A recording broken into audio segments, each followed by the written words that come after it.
All right. FightHype.com here with my man, Angel Heredia. Angel, I wanted to get your thoughts real quick on the hot topic of the day. Obviously, Floyd Mayweather got the IV. There's questions about the Therapeutic Use Exemption form. I know you're very, very familiar with how Usada works and how the whole process is supposed to work anyway. In your opinion, just based on what you know, I don't know if you know all the details, but just based on what you do know, can you kind of pinpoint where maybe the problem lies, or where the mistake happened? I think what I was reading yesterday, when I was reading this morning, because obviously it caught me at night, I was watching the news and that situation show up on the screen. I was really familiar with it, is that I know that IVs are permitted and by WADA at a certain volume of mLs, okay? Also, they permit it as long as they have, you have to disclose all the ingredients, and of course, it comes with minerals, vitamins, or amino acids, depends what you put in IV. And at the same time, the commission, Nevada Commission, acts as they the ones that really regulate boxing in the state of Nevada. So I think the whole situation lies with the situation lies where Usada forgot or somehow misplaced to inform the commission about the approval of the IV. So the whole situation is that they forgot to provide the approval sample to the commission, and the commission approved it 18 days after, which is, from my point of view, it's a mistake by Usada, and it's a mistake that the commission should be more communicative with Usada, because if both are working in the boxing business, they gotta talk each other. Right. I think either it was a mistake by Usada, either the guy who was doing the sample collectors really forgot or made a mistake, and the commission wasn't really communicative with them, and that's what happened. So now people are creating a buzz about it, and I think we also got to sit down and think, okay, why even try to accuse somebody when Usada already disclosed the ingredients were not illegal substances? But of course, people are always going to take it whatever way they want to swing. Right. So my opinion is that Usada made a mistake, and I think they, let's see what happens. Let's see what more information comes up, because Usada normally would not disclose public information, because every athlete they test, they have a confidentiality agreement where they also protect them, so their own disclosure. Like doctors. Or doctors disclosure evidence unless they agree to it. So let's see what more information might come up. Now, based on just what I've gathered and from the statements that Usada put out, the Nevada Commission put out, even Mayweather himself put out, it seemed like Usada was made aware that he was dehydrated and he wanted to do an IV. At some point, they gave the okay for him to do it.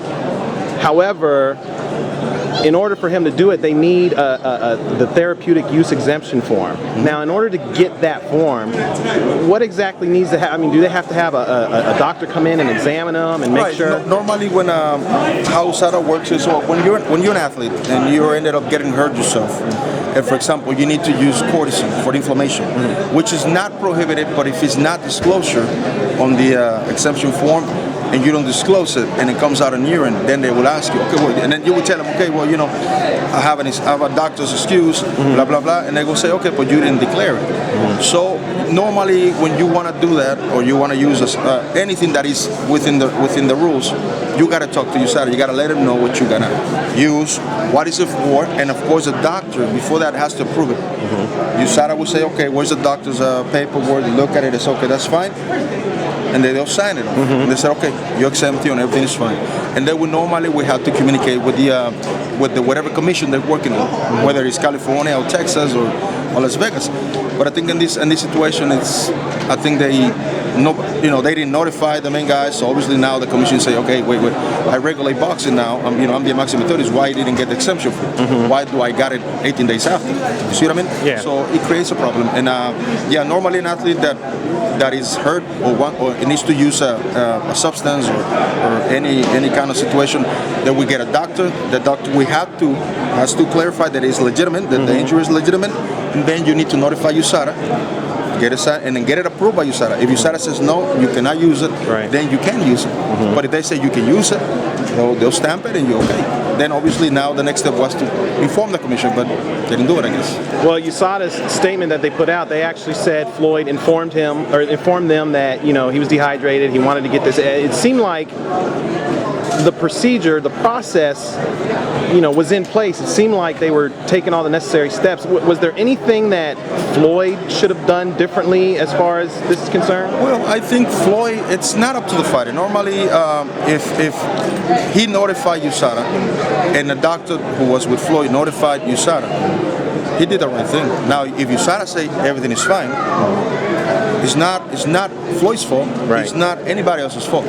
If USADA said it was okay, then it was USADA's situation, because they were supposed to, once again, protocol-wise, they agreed to it, but they forgot that they had to notify the commission to see what are the real rules of the commission, because every state regulates differently. California has different laws, Texas has different laws, so that's the problem that we have with testing. Testing dictates one thing, but then the commission says another thing, and that's the problem in boxing. That's why they need to work together. That's what it needs to be, one, not a single commission, but one testing that works along with everybody. But this is the kind of problems you're going to be seeing more often, because there's not enough communication between them. And that's what's really creating a problem. Now it's creating a big buzz, and obviously some media are biased. Some media wants to know answers, which is fine. That's what the media is about. It's about investigative. It's about questioning things. But you know, I'm providing what I know, what I'm familiar with now, as far as the testing, and you know, is anything else I can inform you, please. Yeah. Hypothetically speaking, if at the time Nevada was okay with the use of IVs, however, with USADA and the WADA code, they're not okay with it, and you got to have, you know, a therapeutic use exemption form. If that's the case, who makes the determination, like, as far as the therapeutic use exemption form is concerned? Because, for example, when it comes to IVs, WADA does allow them for a certain mLs. mLs, I think it's 30 mLs. The commission had no problems with it in the past. Now, obviously, they changed the rules, and USADA has the same rule because it's a WADA code. So therefore, if they allowed it, then, you know, it's basically the mistake is not theirs, is actually USADA. Well, in the past, though, would like, for example, when Nevada did allow it, in the past, if this situation came up, would USADA, would they have been responsible for notifying the commission if the commission allowed it? No, obviously not, because the rules were green. Everything was allowed at the time, so not everything, but IVs were allowed, so therefore the commission had no problem with it. But it's like, for example, the use of, once again, we go back when Pacquiao fought Floyd. What happened with the shot? Remember, it wasn't allowed by the commission, but it's allowed in certain sports, in certain agencies. But you had to notify them with the doctor, and they had to prove it. So it happened. You know, the whole situation blew up. Same thing is happening now.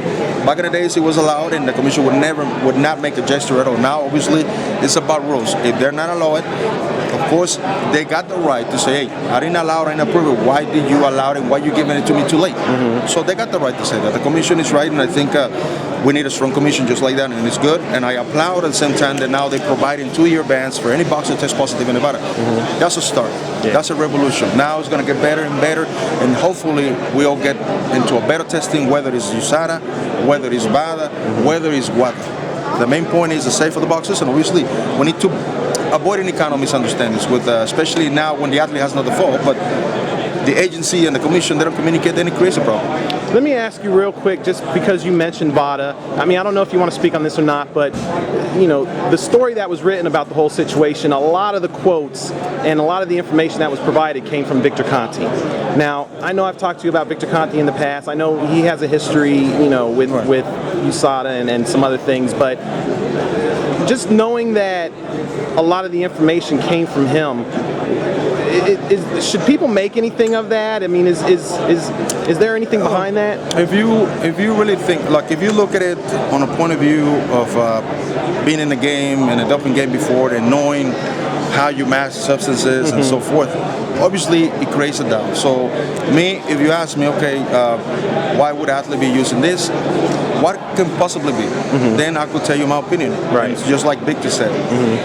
Obviously, sometimes Victor becomes biased, and sometimes he's really siding himself with battle. It's an opportunity for them to target Usada, which is, he has an opinion. He's an American, so he has a right to say what he has to say. But we also got to really read of what he said and what he's exactly saying, because on Twitter he has no credibility. First of all, he has no college degree. He calls himself a nutritionist. He's not a nutritionist at all. So right then his credibility is done. Right. So it's easy for anybody to come up and use a phone and have maybe 3 advisors in the back, and you acting like if you're giving the evidence or providing the news, but basically you're not doing anything. They're doing it for you. Yeah. But you're taking credit for it. So as far as certain things, he might be accurate, but some of them I think is just really going out of line. I guess maybe blowing it up too high. Maybe he just has an agenda. Who knows? But I had to read what he said, and I just don't waste my time with him, because I know most of the time he just makes no sense stuff. He accuses everybody, but of course his athletes never get tested. Hey, but let me accuse this, let me accuse that. But hey, my athletes don't get tested. That's what he says, right? So basically, there's a lot more research that needs to be done, a lot more communication. I mean, we're getting there, we're getting better, Of course, but it still needs work. Oh, definitely. It's boxing has gotten better, and I think a lot of this testing that has gotten stronger, I think is thanks to me, thanks to my involvement. I think thanks to Victor being involved too. It helps out to create a buzz, but at the same time, it pushes the issue about getting a stronger testing, because it's not all in the U.S. If you go back to Europe, if you go to Russia, it's a mess. Yeah. Okay. Wow. So it's a start, and I think it'll get better.